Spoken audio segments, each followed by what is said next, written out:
যখন বন্যা আসে তখন পিঁপড়া বাঁচার জন্য কি করে জানেননি? এক পিঁপড়া আরেক পিঁপড়ারে জড়ায় ধরে, এক পিঁপড়া আরেক পিঁপড়ার হাত পা জড়িয়ে ধরে, ওই হাত দিয়ে জড়ায় ধরে ধরে ধরে ধরে 100 পিঁপড়া যদি থাকে তো 100 পিঁপড়ারে জড়ায় ধরে রাখে, কেউ কাউরে ছেড়ে দেয় না। একজন আরেকজনকে জড়ায় ধরে রাখে, একজন আরেকজনকে জড়ায় ধরে রাখে। পিঁপড়ারা জানে যদি আমরা একজন আরেকজনকে ছেড়ে দেই তাহলে সবাই মরে যাব, আর আমরা সবাই যদি জড়িয়ে ধরে রাখি তাহলে সবাই বেঁচে যাব। ওরা দেখবেন জড়িয়ে ধরে পানির উপরে ভাসতে থাকে, কোনো পিঁপড়ায় ডুবে যায় না, একটা আরেকটাকে জড়িয়ে ধরে পানির উপরে ভাসে। ওরা একজন আরেকজনকে জড়িয়ে ধরে পানির উপরে ভাসে, কেউ কাউরে ছেড়ে দেয় না। আর মানুষ হইলে কইতো তুই আমার একদিন ঘুষি মারছিলি, আস্তে করে ছেড়ে দিত যা। এটা মানুষ না মানগুস?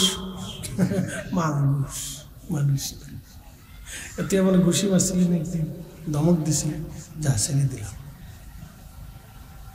চলে যা। এই জন্য আমাদের মুসলমান তো অনেক ঊর্ধ্বের বাক্য, আল্লাহু আকবার। মুসলিম তো অনেক ঊর্ধ্বের বাক্য। মুসলিম তো আসলামতু লিরাব্বিল আলামিন, নিজের জীবনের সব কিছু আল্লাহর জন্য যে করে সে হলো মুসলিম। কথা ঠিক আছে না ভাই? জীবনের সব কিছু আল্লাহর জন্য। একসাথে বলেন, কার জন্য? জীবনের সব কিছু যখন আল্লাহর জন্য, সে হলো মুসলিম। তো সেই হিসেবে তো আমরা এখনো পারফেক্ট মুসলিম না, কিন্তু নামকাওয়াস্তে মুসলিম ঠিক আছে, কিন্তু পারফেক্ট না, পরিপূর্ণ না। পরিপূর্ণ যারা ছিলেন তারা মাটির নিচে ঘুমানোর পরও মানুষ তাদেরকে স্মরণ করে, তাদের মাজারের পাশে যায় বসে দোয়া করে। কথা ঠিক আছে না ভাই? তারা পরিপূর্ণ মুসলিম ছিলেন। আসলামতু লিরাব্বিল আলামিন, তারা রবের কুদরতি কদমে নিজের সব কিছুকে বিসর্জন দিয়ে দিয়েছে। প্রিয় বন্ধু আমার, খুব মনোযোগ দিবেন। এই পিঁপড়াগুলি একজন আরেকজনকে জড়িয়ে ধরে বেঁচে থাকে। এই জন্য ফ্যামিলি ওয়ারি যারা আছেন নিজেরা ঝগড়া করবেন না, ভাই বেরাদার মিলেমিশে থাকবেন। চাচা ভাতিজা ভাগিনা আত্মীয় স্বজন সবাই মিলেমিশে থাকবেন। মিলেমিশে থাকার ভিতরে আল্লাহ রহমত দেয়, বরকত দেয়। আর যদি বিচ্ছিন্ন হয়ে যান তাহলে বিচ্ছিন্ন হয়ে গেলে কোনো বরকত আপনি পাবেন না। পিঁপড়া দেখবেন একটা আরেকটারে জড়িয়ে ধরে ওরা বন্যার মধ্যে বেঁচে থাকে। 1000 ফুটও যদি পানি উপরে উঠে যায় পিঁপড়া ডুববে না, ওরা মরবে না, নিঃশেষ হবে না। কারণ আল্লাহ ওদেরকেই বিদ্যা দিয়ে দিলেন, একতা দিয়ে দিলেন। ওরা একজন আরেকজনকে জড়িয়ে ধরে ওরা বেঁচে থাকে, পানির উপরে ভাসতে থাকে। আপনারাও যদি ফ্যামিলি ওয়ারিভাবে ঐক্যবদ্ধ থাকতে পারেন, আল্লাহ নবী বলেন আমার উম্মত তোমরা মুসলমান ভাই ভাই ভাই ভাই তোমরা মিলেমিশে চলো, মিলেমিশে চলো, ঐক্যবদ্ধভাবে থাকো। আজকে সারা পৃথিবীর সব মুসলমান যদি ঐক্যবদ্ধ হতো তাহলে ফিলিস্তিনের মুসলমান মার খেয়ে মরে যায় না। কথা বলেন ঠিক কিনা?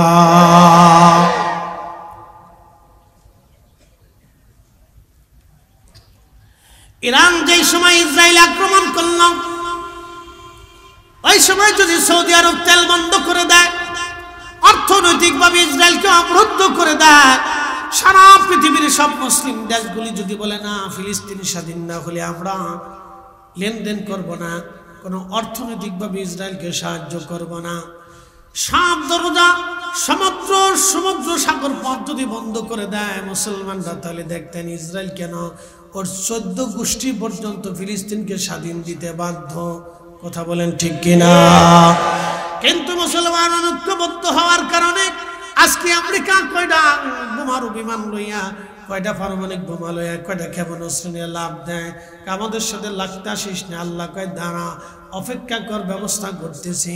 মেঝের কাঠিতে আগুন ধরাই দিলেন আমার রব। সে আগুন এত পরিমাণে ছড়াইল, ওরা 1 বছরে বোমা মেরে গাজার যত অংশ পুড়িয়ে দিয়েছে, আমার আল্লাহ 4 দিনে তার চেয়ে বেশি পরিমাণ আল্লাহ পুরাইয়া একবারে মাটির সাথে ছাই বানায় মিশাই দিয়েছে। একবার জোরে বলা যাবে কি মারা হবা? আল্লাহ আসেনি? বিচার আসেনি? বিচার করেনি? মনে রাখবেন পৃথিবীর সব জালিম ধ্বংস হবে। আস্তে বলেন, জোরে বলেন। সব জালিম কি হবে? সব জালিম কি হবে? যে পৃথিবীতে যেই আসছে ক্ষমতা পাওয়ার পরে যেই জুলুম করছে সেই জালিম ধ্বংস হবে। কথা বলেন ঠিক কিনা? সেই জালিমগুলি ধ্বংস হবে, বাংলাদেশে না বললে না, দুঃখের কথা কিভাবে বলবো বলে, ক্রিকেট খেলায় বাংলাদেশে কোটি কোটি ডলার ব্যয় হয়, হয় না ভাই? আচ্ছা বলেন, ক্রিকেট খেলা দিয়ে বাংলাদেশের কি উপকার হয়েছে? আমাকে বলেন না, আপনারা বলেন, ক্রিকেট খেলায় বাংলাদেশের কি উপকার হয়েছে বলেন? কিছু হয়েছে? কিছু হয়েছে না? জোরে বলেন, কিছু হয়েছে নি? কিছু হয়েছে নি? তো এর পিছনে কোটি কোটি ডলার আপনি ব্যয় করলেন, অথচ আমার দেশে ইবতিদায়ী মাদ্রাসার শিক্ষকরা বছরের পর বছর পরিশ্রম করে আজকে বেতন পায় না। কেন তারা বঞ্চিত হবে? তারা কি আমাদের কারিগর না? তারা মানুষ গড়ের কারিগর। ছোট্ট কাল থেকে একটা বাচ্চাকে আদর্শ শিক্ষা দেয় তারা। আমাকে ফরিদি যদি ছোট্ট কালে আমার সেই ইবতিদায়ী শিক্ষক যদি আমাকে তৈরি না করতেন, তাহলে আজকে আমি তৈরি হতাম না। কথা বলেন ঠিক কিনা? আপনারা ক্রিকেট খেলায় কোটি কোটি টাকা ব্যয় করবেন, আজারে বাজারে কোটি কোটি টাকা ব্যয় করবেন, আর আমার দেশের ইবতিদায়ী শিক্ষকরা টাকা পাবে না, বেতন পাবে না। আপনার সব বরাদ্দ চলবে, তাদের জন্য বরাদ্দ হবে না, আপনার ইমামের জন্য বরাদ্দ হবে না। অথচ সমাজ সংস্কারে ইমামের ভূমিকা অস্মরণীয়। ইমামরা যদি না থাকতো, তাহলে আমাদের দেশে খুন খারাপি, রাহাজানি, দর্শন, মারামারি, কাটাকাটি সারা দেশে চলতে থাকতো। কথা বলেন ঠিক কিনা? উচিত কথা বললে মায় বাজার হয়, কোটি কোটি টাকা বেহাপানা খরচা করবে, কিন্তু আমার দেশে যে কাজে মানুষ তৈরি হয় সেই কাজের বেলায় নাই। সব চোরে চোরে দেশ ভরিয়ে গেছে, সারা চোর সারা দেশে। কথা কর না কেন? যেই ক্ষমতায় দেয় সেই চুরি করার দান্দায় থাকে। আসতে বলেন কেন? জোরে বলেন। আমার দেশে ক্রিকেট খেলা কি লাভ আছে? সাদা খেলা কি হবে? কি হাজার হাজার কোটি টাকা নষ্ট করে এদের পিছনে। অথচ ইবতিদায়ী শিক্ষকরা বছরের পর বছর ধরে তারা অবহেলিত। তাদেরকে আধার সরকারি করে দিল, কিছু বেতন দিল, তো তাদের অন্তত সংসার চলে। কথা ঠিক আছে না ভাই? তারা তো মানুষ তৈরি করে। তারা কি তৈরি করে? মানুষ তৈরি করে। তারা তো মানুষ তৈরির কারিগর। আমি তাদেরকে অবহেলা করলে জাতি ধ্বংসের দ্বার প্রান্তে চলে যাবে। ইমামরা হচ্ছে মানুষ তৈরি করার কারিগর। তাদেরকে অবহেলা করা মানে জাতিকে ধ্বংসের মুখে ঠেলে দেওয়া। কথা ঠিক কিনা? ও ক্রিকেট খেলায়, ফুটবল খেলায় আজারে বাজারে শয়তানি নাফরমানি, ও ড্যান্সের নায়িকা, চিত্র জগতে আজারে কোটি কোটি টাকা নষ্ট করে শয়তানের করে শয়তান। কি কথা কর না কেন?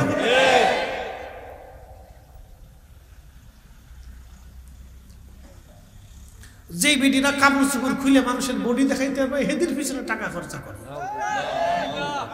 আমাদের দেশের চিত্র জগতে সরকার বাজেট করে কি করতে চায়? এটা দিয়ে কি হবে?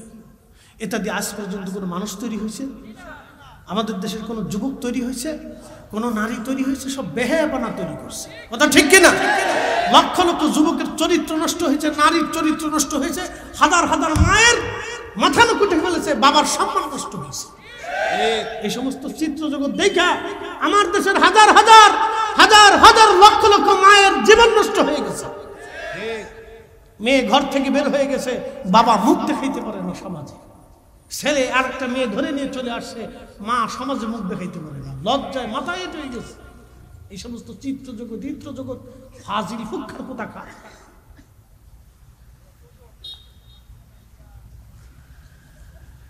আল্লাহ আমাদেরকে বুঝদান করুক, সকলে বলে না আমি। এই হক কথা যখন আমি বলবো, তখন আমি তিতা হয়ে যাব। আমি কি হয়ে যাব? তিতা তিতা। আমি তিতা হয়ে যাব। আল্লাহ আমাদের প্রত্যেকের বুঝদান করুক, সকলে বলে না আমি। প্রিয় ভাই আমার, কি বলবো বলেন তো? বলার তো কোনো ভাষা নাই। কোরআনের হাফেজরা 4 বছর ধরে কত কষ্ট করে কোরআনের হেফজ করে। আমরা এই বাচ্চাদেরকে শুধু পাগড়ি দেওয়া ছাড়া আর কি দিতে পারছি? বলেন, আপনি বলেন, আপনি বলেন। আল্লাহর মহাগ্রন্থ, আল্লাহর কোরআন। আমরা এদেশের কোটি কোটি মুসলমান, তাদেরকে আমরা কি উপহার দিছি? অথচ 30টা পড়া কোরআন তারা মুখস্থ করছে। 30টা পাড়া তারা মুখস্থ করছে এই কোরআন। এই হাফেজ যে কোরআনগুলি, এই পাখিগুলি, কোরআনের পাখিগুলি, তারা কোরআন মুখস্থ করছে। 30টা পাড়া, 114টি সূরা তাদের সিনার ভিতরে জমা করছে এই বাচ্চাগুলি। শুধু পাগড়ি দেওয়া ছাড়া আমরা তার কিছু দিতে পারি নাই। একটা সার্টিফিকেটও তাদের দিতে পারি নাই। অথচ ডিসি অফিসে, এসপি অফিসে, এই টিওন অফিসে, বড় বড় সরকারি অফিসগুলিতে আজারে বাজারে চোর বাটপার গেলে সেলট দেয়, একটা কোরআনের হাফেজ আলেম গেলে তাদেরকে বসতেও জায়গা দিতে চায় না। কথা খারাপ কিছু ভাই? এদেশের কৃষক আমাদের এই যে সুন্দর ভাত খাই, আমরা এই যে সবজি খাই, আমাদের খাদ্যার ঘাটতির জন্য কৃষকের ত্যাগ কি কম ভাই? আপনারা কৃষকগিরি যারা করেন, আমি তো নিজেও করছি, আমি জানি। সকাল থেকে সন্ধ্যা পর্যন্ত একটা কৃষক মাঠে খাটে, প্রচন্ড রোদ্রে, প্রচন্ড গরমে। যখন কৃষক মরিচের খেতে কাজ করে, আপনি জানেন না, মরিচের খেতে কাজ যখন করে তখন পুরো শরীরটা মরিচে জ্বলে, পুরা শরীর মরিচে জ্বলতে থাকে।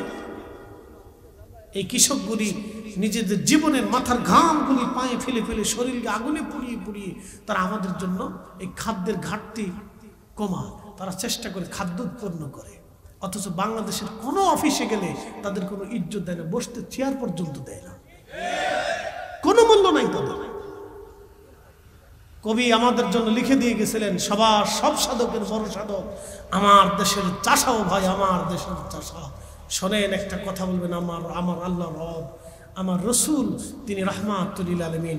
আল্লাহ নবী যদি ইচ্ছা করতেন পৃথিবীতে প্রাসাদে থেকে যেতে পারতেন, পৃথিবীর সর্বোচ্চ দামি প্রাসাদে নবী থাকতে পারতেন, কিন্তু রসুল থাকেন নাই। খেজুরের পাতার নিচে রসুল ঘুমিয়ে গেছেন।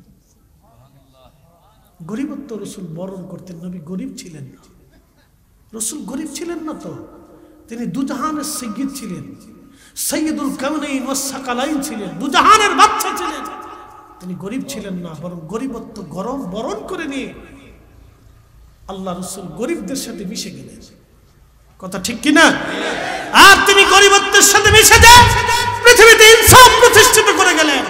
আর পৃথিবীতে তিনি ইনসাফ প্রতিষ্ঠিত করে গেলেন, ন্যায় বিচার প্রতিষ্ঠিত করে গেলেন, ন্যায় প্রতিষ্ঠিত করলেন, এতিমের হক প্রতিষ্ঠিত করলেন, নারীর হক প্রতিষ্ঠিত করলেন, শ্রমিকের হক প্রতিষ্ঠিত করলেন, কৃষকের হক প্রতিষ্ঠিত করলেন, রাখালের হক প্রতিষ্ঠিত করলেন, একটা প্রাণীর হক পর্যন্ত রসুল প্রতিষ্ঠিত করলেন। কথা বলেন ঠিক না বেটি? তিনি রাহমাতুল লিল আলামিন। এই পবিত্র মেরাজ আল্লাহ তার রসুলকে নিয়ে সপ্তম আসমান পাড়ি দিয়ে সিদরাতুল মুনতাহা হয়ে উফুকিল আলাতের সর্বোচ্চ দিগন্তে আরশে মুআল্লার ভিতরে নিয়ে আল্লাহ তার রসুলের সাথে সামনাসামনি ফাকাদ কামা কাউসাইনি আও আদনা, একটা ধনুক পরিমাণ মাঝখানে ফাঁকা ছিল। হযরতে ইবনে আব্বাস রাদিয়াল্লাহু আনহুমা, তিনি রাইসুল মুফাসসিরিন বলতেছেন, ওই সময় আমার রসুল আল্লাহকে তার কপালের চোখ দিয়ে দেখলেন। রাআইতু রাব্বি আজ্জা ওয়া জাল্লা ফি আহসানি সুরতি, আমার রসুল আমার আল্লাহকে দেখলেন উত্তম সুরতে। একসাথে বলা যাবে মারহাবা, আরো জোরে। আমরা সেই নবীর উম্মত, আমরা গর্ববোধ করি, আমরা শ্রেষ্ঠ নবীর উম্মত, আমরা শ্রেষ্ঠ জাতি। কথা বলেন ঠিক কিনা? তেলের গাড়ি তেলে চলে,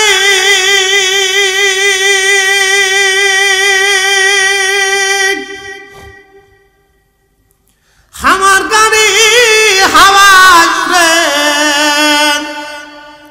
বিনা তেলে চালাই গাড়ি নবী সুলাইমান। আমরা সেই মুসলমান, ঠিক কিনা? মসজিদের জুতা চলবে।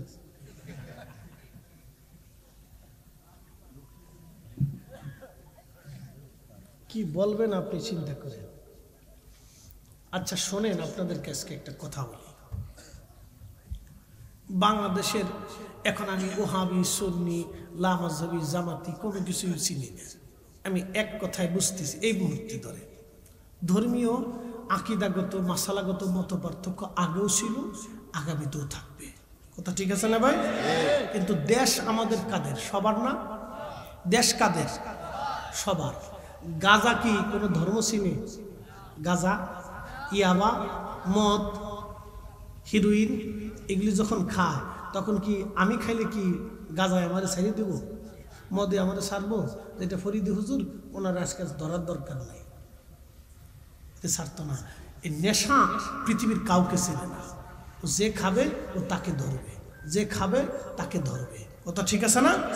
বাংলাদেশের সব ঘরানার আলেম পীর মাশায়েখ যদি ঐক্যবদ্ধভাবে এক জায়গায় বসে বলে আগামী 7 দিনের ভিতরে বাংলাদেশ থেকে গাঁজা, ইয়াবা, বাবা আর এই মদ আমরা বাংলাদেশ থেকে একবারে সয়লাভ করিয়ে একবারে মাটির সাথে দাফন করে দিব, আর যারা গাঁজা, ইয়াবা, মদ ব্যবসা করে, চালান দেয়, সহযোগিতা করে, সবকটার বাড়িঘর পুরাই দিব, কোনো ব্যাপার না।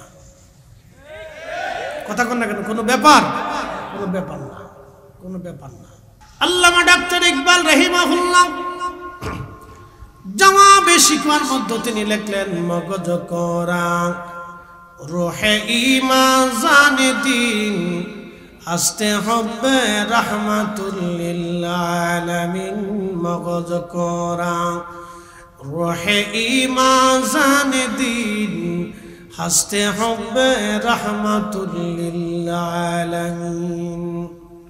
কোরআনের মগজ বনো, ঈমানের রূহ বনো, ধর্মের প্রাণ বনো, সবকিছুর মূল আমার রসুলের মোহাব্বত।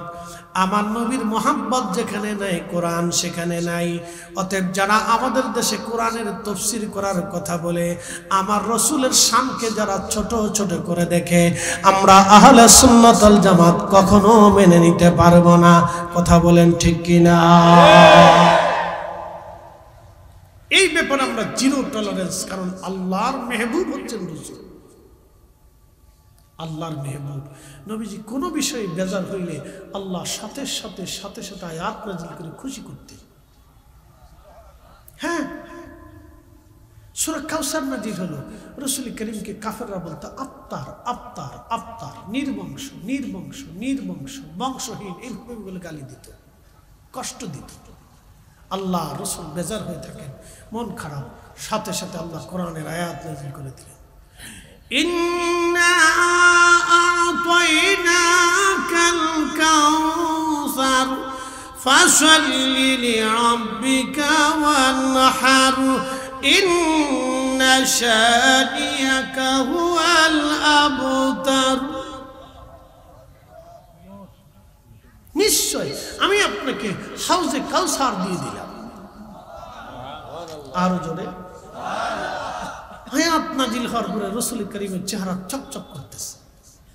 মেহবুব বেজার হয়েছে, খুশি করে দিলে। মেহবুব বেজার হয়েছে, খুশি করে দিলে। রাসূলের ভালো লাগে না, ভালো লাগে না, লাগে না, লাগে না। আল্লাহ পাক নাজিল করলেন, আসা আইয়াবআসাকা রাব্বুকা মাকামান মাহমুদা।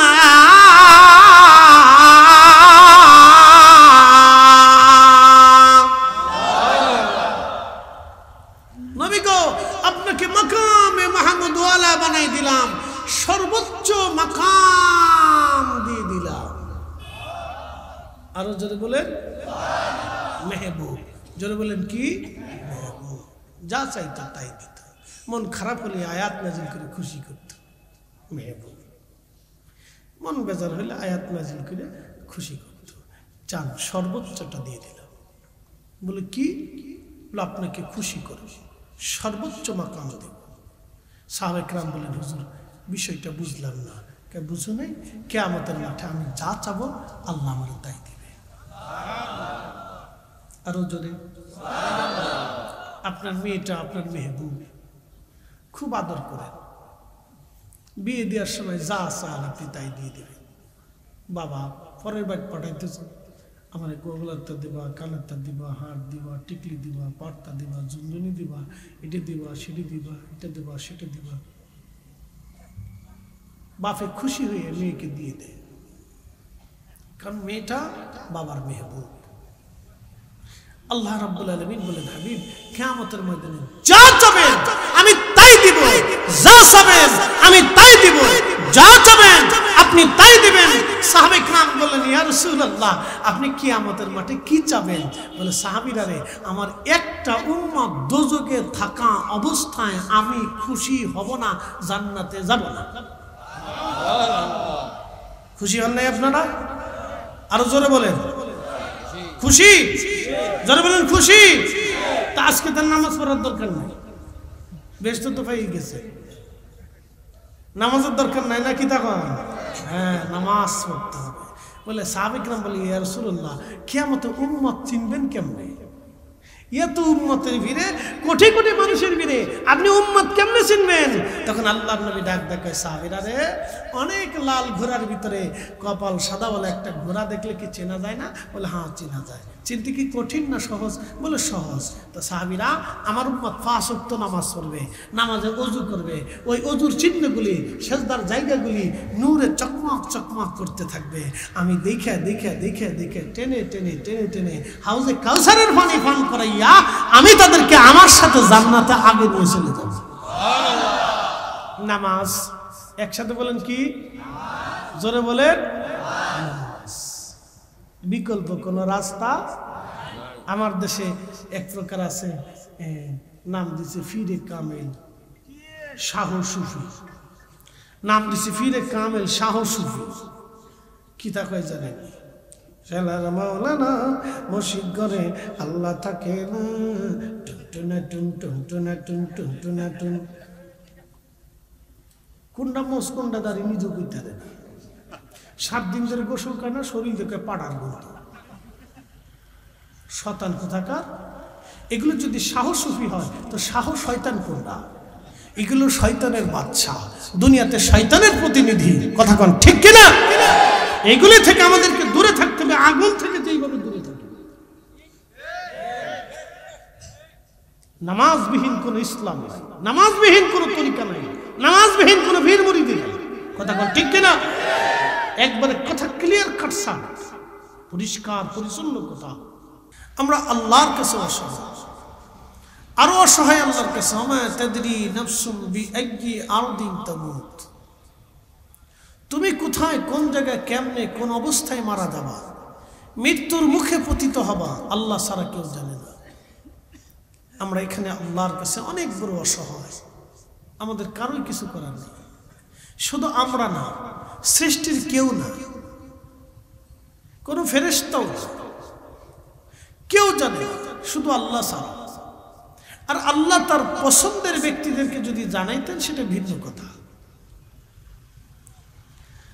অলি নবীদেরকে আল্লাহ জানাইতেন সেটা ভিন্ন কথা, সেটা তাদের পার্সোনালিটি আল্লাহর সাথে মহব্বতের কারণে হইত। কিন্তু আমরা যারা সাধারণ আছি, আল্লাহর মকবুলিয়ত ছাড়া আমাদের জানার কোনো রাস্তা নেই, কোনো সুযোগ নেই। আমরা আল্লাহর শক্তির কাছে অনেক বড় অসহায়। এখানে ডানে বামে সামনে পিছনে আমরা যারা বসে আছি, আমরা শিশুকালে একরকম ছিলাম। আল্লাহ আমাদেরকে মায়ের দিকে ঝুঁকিয়ে দিলেন, মার হৃদয়টাকে আল্লাহ নরম করে দিলেন আমাদের প্রতিপালনের জন্য। কঠিন সময় পায়খানা পেশাব থেকে শুরু করে কত যন্ত্রণা মা সহ্য করেছে। অনেক রাত মা ঘুমান নেই। ছোট্টবেলায় আপনি ঘুম থেকে উঠে সারা রাত হাঁটছেন, ওই সময় আপনার মাও আপনার সাথে হেঁটে বেড়াইছে, কিচ্ছু করেন। আপনি অসুস্থ, সারা রাত কেঁদেছেন, আপনার মা সারা রাত ঘুমাইতে পারে নাই। কত রজনী মা নির্ঘুম কাটিয়েছেন শুধু আপনার আর আমার জন্য। ওই সময় যদি মায়ের হৃদয়ে আল্লাহ দয়া না দিয়ে দিতেন, তাহলে আমাদেরকে গলা চিপে মা হত্যা করে ফেলত। এই দয়াটা মার কলিজায় কে দিছে? একসাথে আরো জোরে বলেন, কে? সেজদা হবে কার? জিকির হবে কার? ইবাদত হবে কার? আমাদের জিন্দেগি হবে কার জন্য? আমাদের সবকিছুর উদ্দেশ্য হবে কাকে খুশি করার জন্য? আল্লাহকে খুশি করার জন্য। বাস এতটুকু। কুল ইন্না সালাতি ওয়া নুসুকি ওয়া মাহইয়ায়া ওয়া মামাতি লিল্লাহি রাব্বিল আলামিন।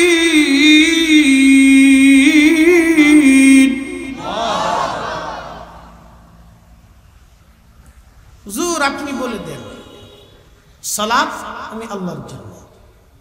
নামাজে দাঁড়াইছেন, চিন্তা আসলো আমি যদি ঢক মতো নামাজ না পড়ি তো মুসল্লি কি বলবে?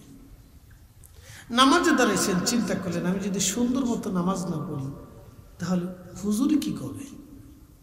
নামাজে দাঁড়াইছেন, চিন্তা করলেন আমি যদি সুন্দর মতো নামাজ না পড়ি তো মানুষ ভোট দেবে না। নামাজে আসছেন, চিন্তা করলেন বিয়েই আসছে, যদি নামাজে মসজিদে না যায় তো বিয়েই কি করবে।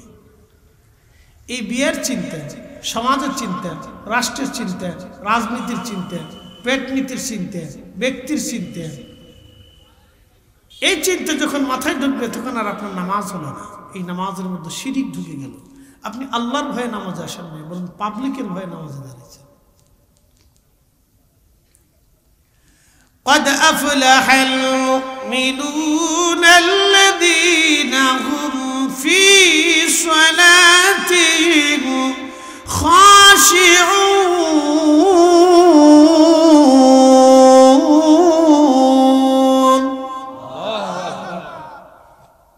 সফল কাম সে হবে, কামিয়াব সে হবে যে নামাজের মধ্যে খুশু খুজু অবলম্বন করবে। প্রিয় উপস্থিতি, উসমানীনগরবাসী খুব মনোযোগ দিয়ে কথাগুলি শুনে যাবে না। আমাদের মায়ের কলিজার ভিতরে আল্লাহ মোহাম্মত সৃষ্টি করে দিলেন। শুধু আমাদের না, একটা মুরগির ছানা যদি দেখেন, ছোট্ট মুরগির বাচ্চা নিয়ে মা মুরগিটা ঘুরে ঘুরে বেড়ায়।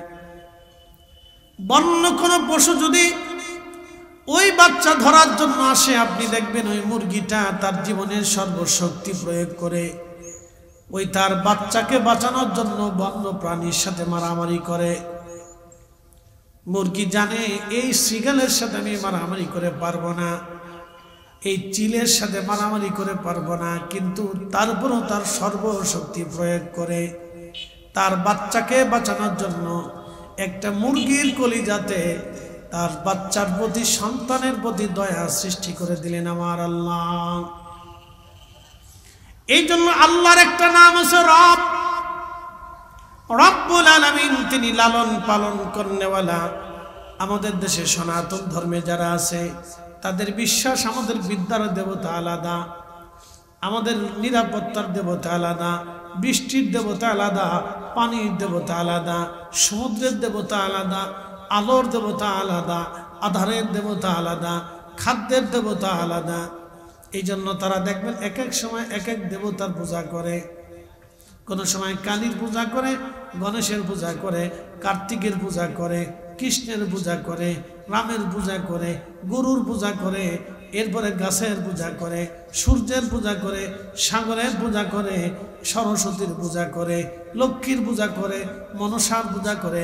এক এক সময় এক এক দেবতার পূজা করে। তাদের বিশ্বাস সৃষ্টিতে যত যত যা কিছু আছে সব কিছুর জন্য দেবতা আলাদা। এই জন্য সনাতনীদের বিশ্বাস অনুযায়ী একটা দুইটা দেবতা হলো না, ৩৩ কোটি দেবতা হলো। আর আমরা মুসলমান, সারা পৃথিবীর সব মুসলমানকে যদি জিজ্ঞেস করেন মুসলমান তোমার রবকে, আমরা সবাই একই উত্তর দেব, আমাদের রব হলো আল্লাহ। আল্লাহ। কথা বলেন ঠিক না বেঠি? আমাদের রবকে একসাথে বলেন কে? আচ্ছা, বেলালকে কাফেররা কেন মারল, কেন পিটাইল বলেন তো? বেলাল তো কোনোদিন চুরি করে নাই, ডাকাতি করে নাই, খুন করে নাই, রাহাজানি করে নাই, ধর্ষণ করে নাই, তো বেলালকে কেন পিটাইল?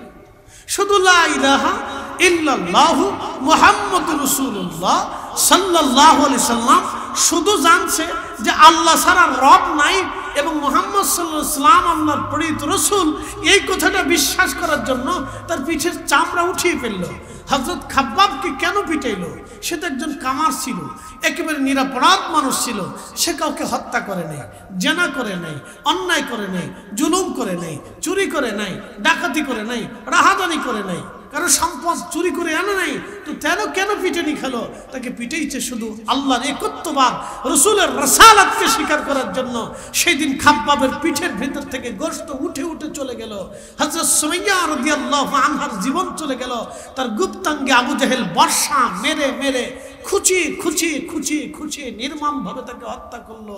সুমাইয়া তো কারো সন্তান চুরি করে নাই, কারো মাল চুরি করে নাই, কারো বাড়ি আগুন দেয় নাই, কারো সন্তানকে হত্যা করে নাই, কারো কোল খালি করে দেয় নাই। তাহলে তাকে হত্যা কেন করা হলো? শুধু আল্লাহর একত্ববাদ, রাসূলের রিসালাতকে স্বীকার করার জন্য। সেই দিন হযরত সুমাইয়া সহ তার স্বামী হযরত ইয়াসার রাদিয়াল্লাহু আনহুর দুই পায়ের মধ্যে তারা রশি বেঁধে দুই উটের গলার মধ্যে বেঁধে দিয়ে দুই উটকে দুই দিক ছুটিয়ে দিল।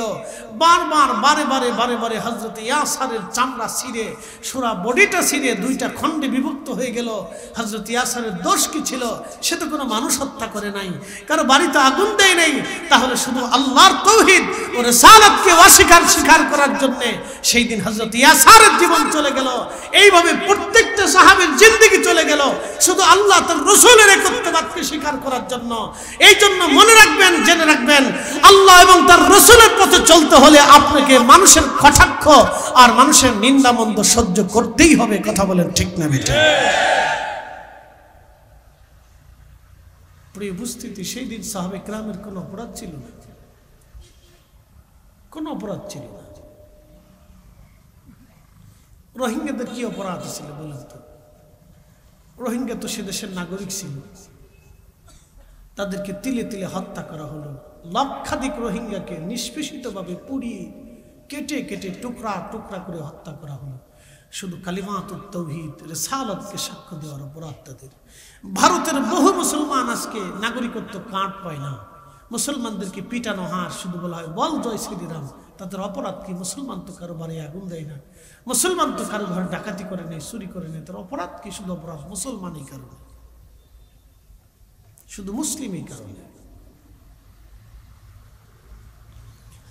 প্রিয় উপস্থিতি হাজিরিন, এ প্রিয় ভাই আমার, জীবনের যত কষ্ট আসুক, যাহা আসুক না কেন, আল্লাহর একত্ববাদের উপরে, নবীজির সালাতের উপরে নিজের জীবনকে ব্যয় করাটা, আল্লাহর পথের প্রতি খাওয়াটা আমাদের জন্য অত্যন্ত জরুরি দায়িত্ব।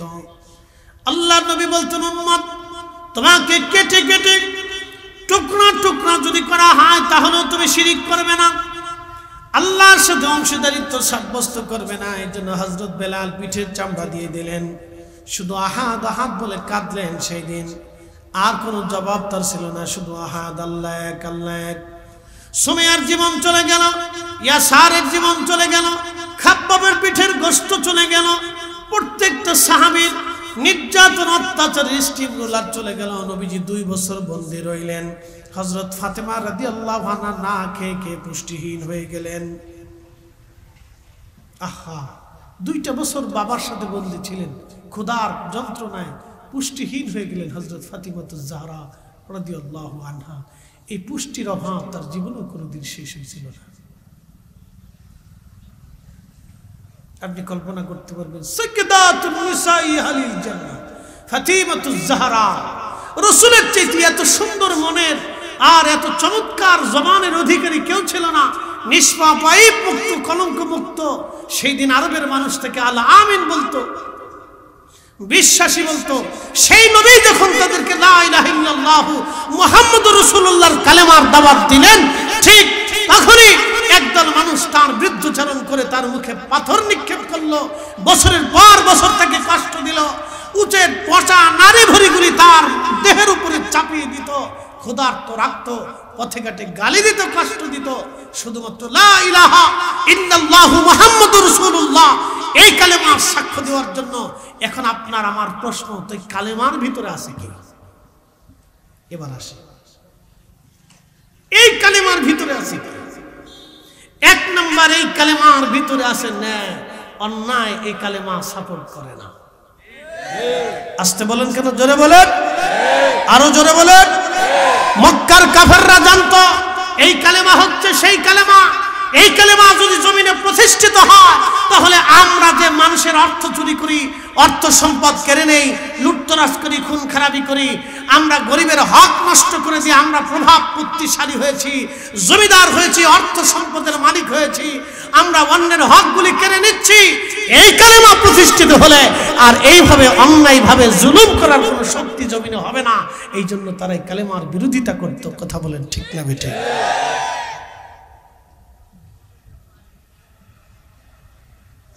গোরগোবিন্দ যখন বুরহানুদ্দিনের সন্তানকে শহীদ করলো, তো বুরহানুদ্দিনের অপরাধ কি ছিল? কি অপরাধ ছিল? বুরহানুদ্দিন তো কারো বাড়ির জমি কেড়ে আনে নাই। বুরহানুদ্দিন গরু জবাই দিয়েছিল সন্তানের আকিকার জন্য। সেই দিন বুরহানুদ্দিন তো অন্যের গরু ধরে নিয়ে আসে নাই। গোরগোবিন্দ সেই দিন জেনেছিল এই কালেমা যদি প্রতিষ্ঠিত হয় তাহলে পৃথিবী থেকে ইনসাফ প্রতিষ্ঠিত হবে। গোরগোবিন্দ জেনেছিল এই কালেমা যদি আসে তাহলে আমাদের উলঙ্গপনার বেহাপনা জমিন থেকে ধ্বংস হবে। আমরা মিথ্যার সামনে মাথা নত করি, চিরজীবনের জন্য প্রতিমা পূজা, সূর্য পূজা, গাছ পূজা, মাছ পূজা সারা জিন্দেগীর জন্য বিতাড়িত হবে। ঠিক তাই বুরহানুদ্দিনের কুরবানির বিনিময়ে হযরত শাহজালাল আমিনের আগমনের মাধ্যমে 360 আউলিয়ার মাধ্যমে এই জমিনে আল্লাহর দ্বীন প্রতিষ্ঠিত হয়ে আজ পুতুল পূজা, মূর্তি পূজা সব বিতাড়িত হয়ে গেছে। কথা বলেন ঠিক না বেঠিক?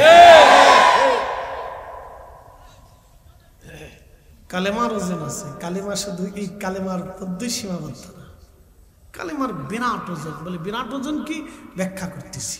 লা ইলাহা, একসাথে বলেন লা ইলাহা। অর্থ কি? আল্লাহ ছাড়া, জোরে বলে আল্লাহ ছাড়া, আল্লাহ ছাড়া, একসাথে বলেন আল্লাহ ছাড়া। বিশ্বাস আছে তো? কথা বলেন আছে? আল্লাহ ছাড়া যদি মাবুদ না হয়ে থাকে তাহলে আল্লাহ ছাড়া আর কোনো আইন মানি না। একসাথে বলেন, আরো জোরে বলেন, আরো জোরে বলেন। মুহাম্মাদুর রাসূলুল্লাহ সাল্লাল্লাহু আলাইহি ওয়াসাল্লাম, মুহাম্মদ সাল্লাল্লাহু আলাইহি ওয়াসাল্লাম আল্লাহর প্রেরিত রাসূল যদি 100% বিশ্বাস করি তাহলে রাসূল কারীমের আদর্শ ছাড়া আমরা আর কারো আদর্শ মানি না। হাত উঁচা করে বলেন ঠিক না বেঠে? কালেমার অর্থ হচ্ছে এটা। আমি সারা রাত বোঝানোর দরকার নেই, কালেমার অর্থ বলে দিয়েছি। কালেমার অর্থ বলে দিয়েছি, পরিষ্কার কালেমার অর্থ। প্রিয় উপস্থিতি আমার হাজিরিন, বন্ধু আমার খুব মনোযোগ দিয়ে কথাগুলি শুনবেন। কালেমা হচ্ছে লা ইলাহা ইল্লাল্লাহ, আল্লাহ ছাড়া আর কোনো ইলাহ নাই, আল্লাহ ছাড়া আর কোনো মালিক নাই, আল্লাহ ছাড়া কোনো রব নাই, আল্লাহ ছাড়া আর আমাদের কোনো স্রষ্টা নাই, আল্লাহ ছাড়া আমাদের আর কেউ দেনেওয়ালা নাই। হ্যাঁ, আমরা সুন্নিরাও বিশ্বাস করি একেবারে একই নামাজের মজবুত। আহলে সুন্নাত ওয়াল জামাত একেবারে পরিষ্কার পরিচ্ছন্ন। আহলে সুন্নাত ওয়াল জামাতের মধ্যে কোনো জঞ্জাল নাই, কোনো অপরিষ্কার নাই, অপরিচ্ছন্নতা নাই। কথা ঠিক আছে না ভাই? তবে হ্যাঁ, কেউ কেউ আছে আহলে সুন্নাত ওয়াল জামাতের নাম দিয়ে আওলা জাওলা করে, এটা আমরাও অস্বীকার করি না। বাজারে ফল কিনতে যান, কমলা কিনতে গেলে বিভিন্ন কোয়ালিটির কমলা আছে। তো কমলা তো সবকটা কমলা, কিছু দেশি কমলা, মালটা আছে দেখবেন খুব মালটা। তো আপনি আফগানি মালটা আর ওই কি বলে এই কাশ্মীরি মালটা আর হচ্ছে বাঙালি মালটা কিন্তু এক জিনিস না, মালটা দোনোটাই মালটা। কথা ঠিক আছে না ভাই? কাশ্মীরি মালটার এক স্বাদ আর বাঙালি মালটার আর এক স্বাদ। মালটা কিন্তু দোনোটাই মালটা, বাজারের দোনোটাই আপনার সামনে উপস্থাপন করবে। তো পীর কিন্তু বাংলাদেশে বহু আছে, সবাই কিন্তু সাহেব কেবলা ফুলতুলির মতো না। কথা বলেন ঠিক কিনা? পীর দেশে বহু আছে, বহু আছে, বদরপুরীর মতো না, হযরতে শাহ আব্দুল আজিজ মুহাদ্দিস দেহলভীর মতো না, মুজাদ্দিদ আল ফিসানি সরহিন্দের মতো না, কুতুবউদ্দিন কাকির মতো না, নিজামউদ্দিন আউলিয়ার মতো না, খাজা বাবা আজমিরির মতো না, হুজুর গাউসে পাক মুহিউদ্দিন আব্দুল কাদের জিলানীর মতো না, হযরত শেখ আব্দুল হক মুহাদ্দিসে আলেম বহু আছে, কিন্তু শেখ আব্দুল হক মুহাদ্দিস দেহলভীর মতো না।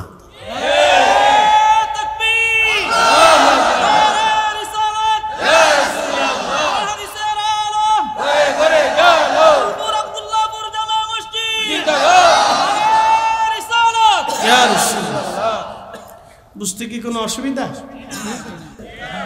মাশাআল্লাহ, বুঝা গেলে ভালো। চট্টগ্রাম গেলে কিছু বুঝিনি, চিন্তা করে কোন দেশে আইলাম, কোনো মাত বোঝা যায় না। এরা যখন তাদের নিজস্ব ভাষায় বলে কিচ্ছু বোঝা যায় না। চিন্তা করি কোন দেশে আসলাম।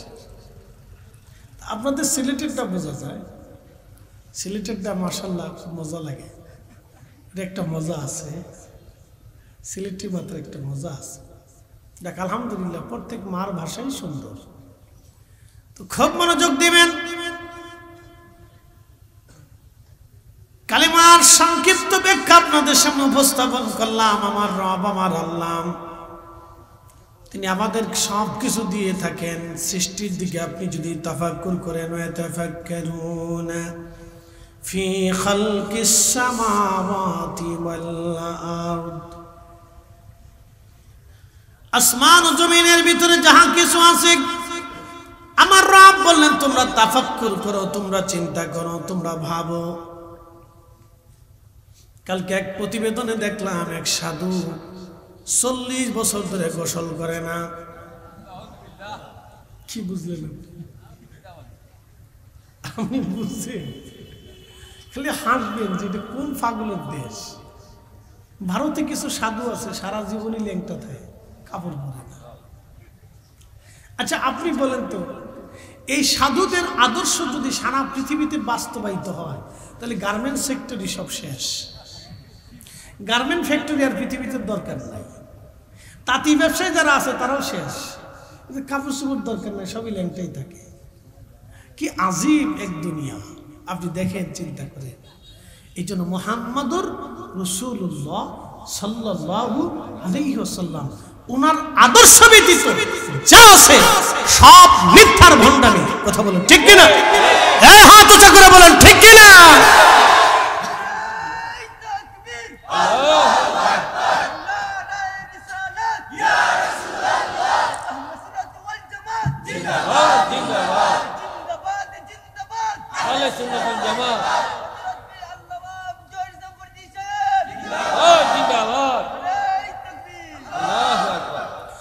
কখনো তোমাকে যদি ভুলি,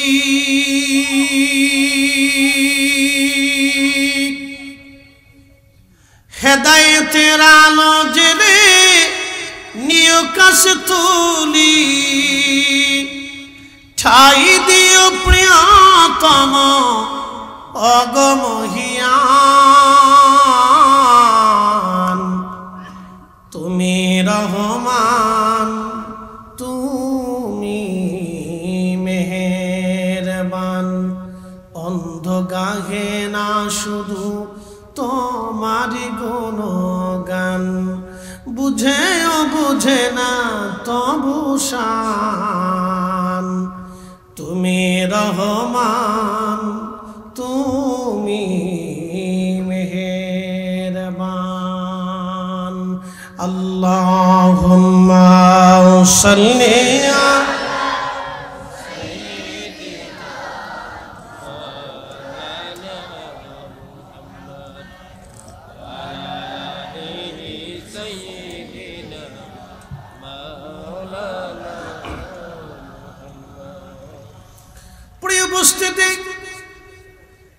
উসমানী নগরবাসী খুব মনোযোগের সাথে কথাগুলি শুনে যাবেন।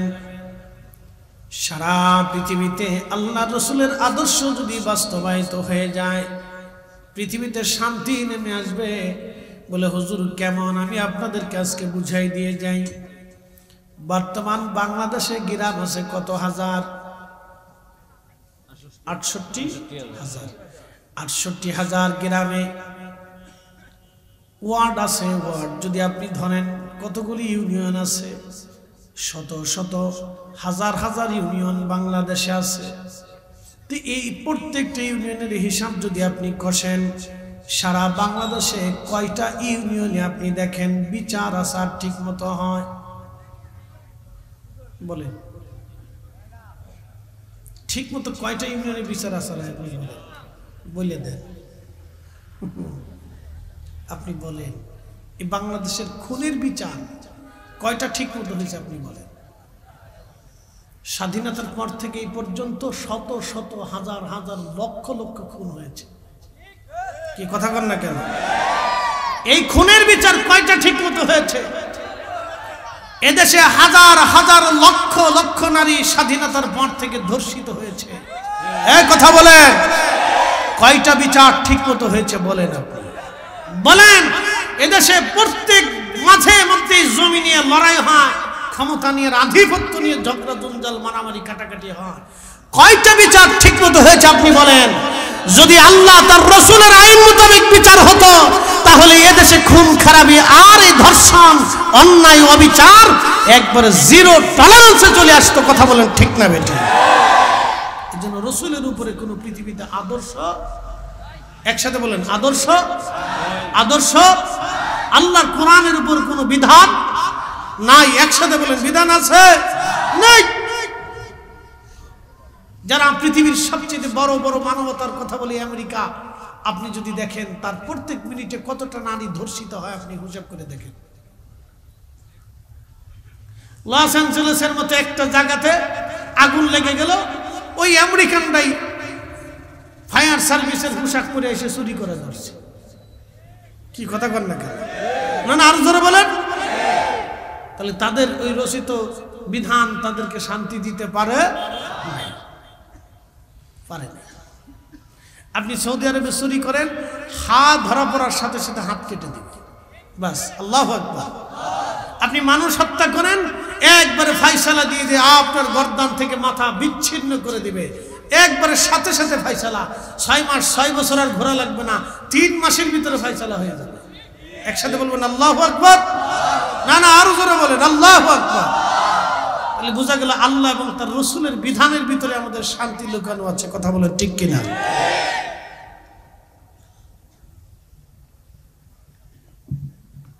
এটাই হচ্ছে লা ইলাহা ইল্লাল্লাহু মুহাম্মাদুর রাসূলুল্লাহ সাল্লাল্লাহু আলাইহি ওয়াসাল্লাম। এটা হচ্ছে এই কালেমা। প্রিয় উসমানী নগরবাসী খুব মনোযোগ দিবেন। হাজিরিন, পবিত্র মেরাজ, আমি কোরআন শরীফ থেকে আয়াতে কারিমা তেলাওয়াত করেছিলাম, সেই দিকে ফিরে যাব। যেহেতু পবিত্র মেরাজ নিয়ে আমাদের 2-4টি কথা আছে। রজব মাস একবারে শেষ প্রান্তে। বন্ধু আমার, সেই রাসূল দুনিয়াতে আসলেন কেন আসলেন? উদ্দেশ্য কি? আল্লাহ আমাদেরকে কেন দুনিয়াতে পাঠাইলেন? তামাম পৃথিবীতে বহু মাখলুক আল্লাহ তৈরি করেছেন। বর্তমান বিজ্ঞানের হিসাব অনুযায়ী 4 লক্ষ প্রজাতির জীব এবং জীবন আছে। 4 লক্ষ প্রজাতির জীব জীবনে আপনি যদি লক্ষ্য করেন, প্রত্যেকটা জীব জীবনের ভিতরে লাইন দিয়ে দিছে, বিধান দিয়ে দিছে। তাদের চলার জন্য আল্লাহ রাব্বুল আলামিন বিধান দিয়ে দিছে। আপনি যদি বলেন হুজুর কি করে মানব? হ্যাঁ, আপনি যদি পিঁপড়ার দিকে তাকান, পিঁপড়াদেরকে আমার আল্লাহ একটা আইন দিয়ে দিছে। পিঁপড়াদের রাজা আছে, ওই রাজার নির্দেশ মোতাবেক পিঁপড়ারা চলে। তারা বাসাবাড়ি বানায়, বিল্ডিং বানায়, প্রাসাদ বানায়, এর ভিতরে থাকে। আপনি যদি দেখেন পিঁপড়াদের থেকে আমাদের অনেক কিছু শিখার আছে। এই পিঁপড়ারা যখন বন্যা হয়, এই সিলেটে কোটি কোটি হেক্টর জমি পানির নিচে, বন্যায় পানির নিচে তলিয়ে গেল। কখনো কোনো কোনো জায়গা 10 হাত, 20 হাত, 30 হাত পর্যন্ত পানি উঠে গেল। সিলেটের বিশ্বরোড পর্যন্ত পানির নিচে চলে গেল। এত পিঁপড়া পানির নিচে চলে গেল। তাহলে পিঁপড়ারা কি করে বেঁচে রইল? মানুষ উদ্ধার করার জন্য সব মানুষ ঝাঁপিয়ে পড়ল, কিন্তু পিঁপড়া বাঁচানোর জন্য কেউ ঝাঁপায় নাই, কুত্তা বাঁচানোর জন্য কেউ ঝাঁপায় নাই, শিয়াল বাঁচানোর জন্য কেউ ঝাঁপায় নাই, বিড়াল বাঁচানোর জন্য কেউ ঝাঁপায় নাই। কিন্তু সিলেটে কুত্তাও আছে, শিয়ালও আছে, বিড়ালও আছে, পিঁপড়াও আছে। একসাথে বলেন আল্লাহু আকবার। ওদেরকে বাঁচাইল কে? একসাথে বলেন। না আরো জোরে বলেন। বাংলাদেশ সেনাবাহিনী আইছে, মিডিয়ার বিজিবি এরা আইছে, পুলিশ আইছে, না আসে নাই, তো ওদেরকে বাঁচাইলো কে? আল্লাহ। একসাথে বলেন কে? যে ওদেরকে বানাইছে সে ওদেরকে বাঁচাইছে। কথা ঠিক কিনা?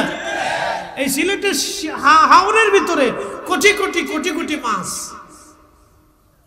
কোটি কোটি মাছ, কত কোয়ালিটির স্বাদের স্বাদের মাছ। সিলেটে আসলে স্বাদের স্বাদের মজার মজার মাছ খাওয়া যায়, টাটকা টাটকা মাছ খাওয়া যায়, খুব মজার মাছ।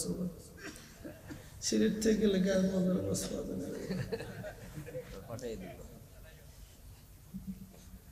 এই মজার মজার মাছ এই সিলেটের হাওরের ভিতরে কোটি কোটি মন মাছ আসে।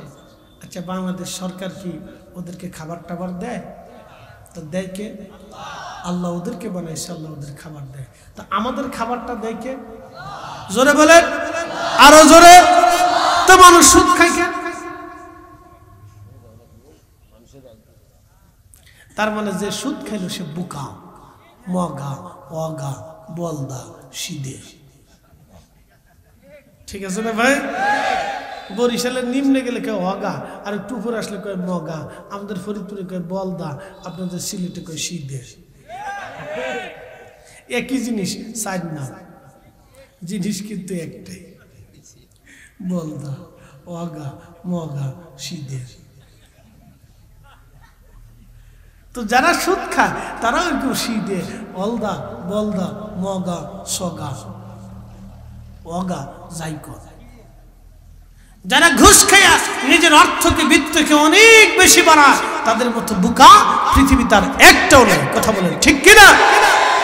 আচ্ছা বলেন তো, এই এক কাপ চা বরাদ্দ কার হাতে? বুঝা কইস না বুঝা কইস, দৌড়াইছে। বরাদ্দ কার হাতে? জোরে বলেন। আল্লাহ। একসাথে বলেন, কার হাতে? কোনো সন্দেহ? আমার সৃষ্টির 50,000 বছর আগে আল্লাহ এক কাপ চা আমার জন্য বরাদ্দ রাখছিল, এই জন্য 2 চুমুক খাইছি। যদি বরাদ্দ না রাখতো তাহলে খাওয়ার কোনো উপায় আমাদের ছিল না। তো মনোযোগ দেন, আল্লাহর বরাদ্দের বাহিরে আপনি 1 চুমুক বেশি খেতে পারবেন। বিশ্বাস আছে না ভাই? আছে না? আল্লাহর ইচ্ছার বাহিরে আপনি একটা দানা, ভাতের দানা বেশি খেতে পারবেন। বরাদ্দ কে করছে? এই জন্য আপনারা আপনাদের কাছে শিখিয়ে দিয়ে যাই, দোয়াতে বলবেন আল্লাহ আপনার উত্তম হালাল রিজিকের ফয়সালা করুন। হাজার হাজার কোটি টাকা থাকলেও সবাই খেতে পারে খেতে পারে না। হসপিটালে যা দেখেন, বাংলাদেশের সবচেয়ে দামি ভিআইপি হসপিটালে যা দেখবেন, কোটি কোটি টাকার মালিক হসপিটালে পড়ে রয়েছে, টাকা আছে কিন্তু সুখ নাই। কথা ঠিক আছে না ভাই? এই জন্য বলবেন রব্বানা আতিনা ফিদ দুনিয়া হাসানা। আল্লাহ দুনিয়ার সুখ দাও। হাজার হাজার কোটি টাকা থাকবে, সুখ পাবেন না। ছেলে একদিকে, মেয়ে একদিকে, বৌমার একদিকে, কোনো সুখ নেই। ছেলে গালি দেয়, বউ গালি দেয়, ছেলে মদ খায়, মেয়ে মদ খায়, স্ত্রী মদ খায়, সুখ নাই। কি নাই? সুখ নাই। এই জন্য রব্বানা আতিনা ফিদ দুনিয়া হাসানা। দুনিয়ার হাসানা চান, অল্প টাকার ভিতরে হাসানা পাওয়া যায়, হালাল রুটি রুজিকের ভিতরে হাসানা পাওয়া যায়, অল্প সম্পদের ভিতরে হাসানা পাওয়া যায়। কথা কোন ঠিক কিনা? হাসানা দেয় কে? হাসানা কে দেয়? হাসানার বরাদ্দ কার হাতে? কোটি কোটি টাকা থাকলে হাসানা হয় না, হাসানা দেয় আল্লাহ। অল্প টাকার ভিতরে হাসানা আছে, অল্প রুটি রুজির ভিতরে হাসানা আছে, সামান্য খাবারের ভিতরে সুখ আছে, কিন্তু কোটি টাকা থাকবে খেতে পারবেন না, এটাকে হাসানা বলে না। কথা বলেন ঠিক কিনা?